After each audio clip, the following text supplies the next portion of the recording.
اور کہنے لگا یوسف، اے بڑے سچے یوسف، ہمیں اس خواب کی تعبیر بتائیے کہ 7 موٹی گایوں کو 7 دبلی گائیں کھا رہی ہیں، اور 7 ہوشے سبز ہیں اور 7 سوکھے، تاکہ میں لوگوں کے پاس واپس جا کر تعبیر بتاؤں، عجب نہیں کہ وہ تمہاری قدر جانیں۔ انہوں نے کہا کہ تم لوگ 7 سال متواتر کھیتی کرتے رہو گے، تو جو غلہ کاٹو تو تھوڑے سے غلے کے سوا جو کھانے میں آئے اسے خوشوں میں ہی رہنے دینا۔ پھر اس کے بعد خشک سالی کے 7 سخت سال آئیں گے کہ جو غلہ تم نے جمع کر رکھا ہوگا وہ اس سب کو کھا جائیں گے، صرف وہی تھوڑا سا رہ جائے گا جو تم احتیاط سے رکھ چھوڑو گے۔ پھر اس کے بعد ایک ایسا سال آئے گا کہ خوب مہ برسے گا اور لوگ اس میں رس نچوڑیں گے۔ یہ تعبیر سن کر بادشاہ نے حکم دیا کہ یوسف کو میرے پاس لے آؤ۔ جب قاصد ان کے پاس گیا تو انہوں نے کہا کہ اپنے آقا کے پاس واپس جاؤ اور ان سے پوچھو کہ ان عورتوں کا کیا حال ہے جنہوں نے اپنے ہاتھ کاٹ لیے تھے، بے شک میرا پروردگار ان کے مکروں سے خوب واقف ہے۔ بادشاہ نے عورتوں سے پوچھا کہ بھلا اس وقت کیا ہوا تھا جب تم نے یوسف کو اپنی طرف مائل کرنا چاہا؟ سب بول اٹھی کہ حاشا للہ، ہم نے اس میں کوئی برائی معلوم نہیں کی۔ عزیز کی عورت نے کہا اب سچی بات تو ظاہر ہو ہی گئی ہے، اصل یہ ہے کہ میں نے اس کو اپنی طرف مائل کرنا چاہا تھا اور وہ بے شک سچا ہے۔ یوسف نے کہا کہ میں نے یہ بات اس لیے پوچھی ہے کہ عزیز کو یقین ہو جائے کہ میں نے اس کی پیٹھ پیچھے اس کی امانت میں خیانت نہیں کی، اور اللہ خیانت کرنے والوں کے مکروں کو روح براہ نہیں کرتا، اور میں اپنے تئیں پاک صاف نہیں کہتا، کیونکہ نفس امارہ انسان کو برائی ہی سکھاتا رہتا ہے، مگر یہ کہ میرا پروردگار رحم کرے، بے شک میرا پروردگار بخشنے والا مہربان ہے۔ بادشاہ نے حکم دیا کہ اسے میرے پاس لاؤ، میں اسے اپنا مصاحب خاص بناؤں گا۔ پھر جب ان سے گفتگو کی تو کہا کہ آج سے تم ہمارے ہاں صاحب منزلت اور صاحب اعتبار ہو۔ یوسف نے کہا مجھے اس ملک کے خزانوں پر مقرر کر دیجئے، کیونکہ میں حفاظت بھی کر سکتا ہوں اور اس کام سے واقف ہوں۔ اس طرح ہم نے یوسف کو ملک مصر میں جگہ دی، اور وہ اس ملک میں جہاں چاہتے تھے رہتے تھے۔ ہم اپنی رحمت جس پر چاہتے ہیں کرتے ہیں، اور نیکوکاروں کے اجر کو ضائع نہیں کرتے۔ اور جو لوگ ایمان لائے اور ڈرتے رہے ان کے لیے آخرت کا اجر بہت بہتر ہے۔ اور یوسف کے بھائی کنعان سے مصر میں غلہ خریدنے کے لیے آئے تو یوسف کے پاس گئے تو یوسف نے ان کو پہچان لیا اور وہ ان کو نہ پہچان سکے۔ جب یوسف نے ان کے لیے ان کا سامان تیار کر دیا تو کہا کہ پھر آنا تو جو باپ کی طرف سے تمہارا ایک اور بھائی ہے اسے بھی میرے پاس لیتے آنا۔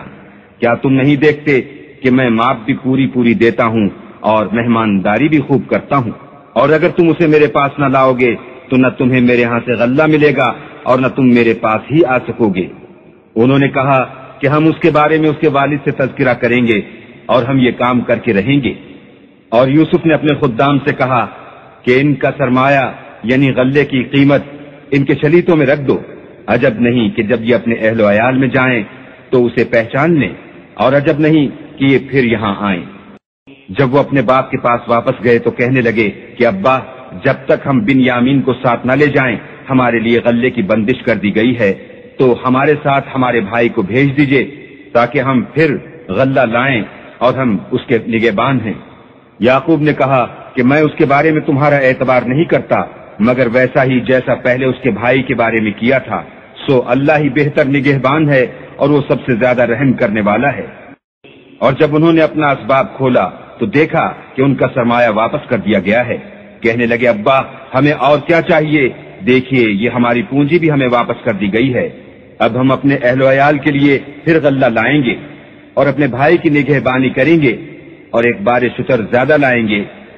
یہ غلہ جو ہم لائے ہیں تھوڑا ہے۔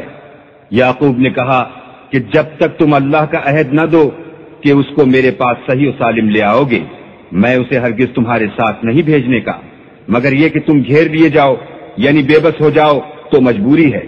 جب انہوں نے ان سے عہد کرایا تو یعقوب نے کہا کہ جو قول و قرار ہم کر رہے ہیں اس کا اللہ ضامن ہے، اور ہدایت کی کہ بیٹا ایک ہی دروازے سے داخل نہ ہونا بلکہ جدا جدا دروازوں سے داخل ہونا، اور میں اللہ کی تقدیر تو تم سے نہیں روک سکتا، بے شک حکم اسی کا ہے، میں اسی پر بھروسہ رکھتا ہوں، اور اہل توکل کو اسی پر بھروسہ رکھنا چاہیے۔ اور جب وہ ان مقامات سے داخل ہوئے جہاں جہاں سے داخل ہونے کے لیے باپ نے ان سے کہا تھا تو وہ تدبیر اللہ کے حکم کو ذرا بھی ٹال نہیں سکتی تھی۔ ہاں، وہ یعقوب کے دل کی خواہش تھی جو انہوں نے پوری کی تھی، اور بے شک وہ صاحب علم تھے، کیونکہ ہم نے ان کو علم سکھایا تھا، لیکن اکثر لوگ نہیں جانتے۔ اور جب وہ لوگ یوسف کے پاس پہنچے تو یوسف نے اپنے حقیقی بھائی کو اپنے پاس جگہ دی اور کہا کہ میں تمہارا بھائی ہوں، تو جو سلوک یہ ہمارے ساتھ کرتے رہے ہیں اس پر افسوس نہ کرنا۔ جب ان کا اسباب تیار کر دیا تو اپنے بھائی کے شلیتے میں گلاس رکھ دیا۔ پھر جب وہ آبادی سے باہر نکل گئے تو ایک پکارنے والے نے آواز دی کہ قافلے والو، تم تو چور ہو۔ وہ ان کی طرف متوجہ ہو کر کہنے لگے کہ تمہاری کیا چیز کھو گئی ہے؟ وہ بولے کہ بادشاہ کے پانی پینے کا گلاس کھو گیا ہے، اور جو شخص اس کو لے آئے اس کے لیے ایک بار شتر انعام، اور میں اس کا ضامن ہوں۔ وہ کہنے لگے کہ اللہ کی قسم، تم کو معلوم ہے کہ ہم اس ملک میں اس لیے نہیں آئے کہ خرابی کریں، اور نہ ہم چوری کیا کرتے ہیں۔ بولے کہ اگر تم جھوٹے نکلے یعنی چوری ثابت ہوئی تو اس کی سزا کیا؟ انہوں نے کہا کہ اس کی سزا یہ کہ جس کے شلیتے میں وہ دستیاب ہو وہی اس کا بدل قرار دیا جائے۔ ہم ظالموں کو یہی سزا دیا کرتے ہیں۔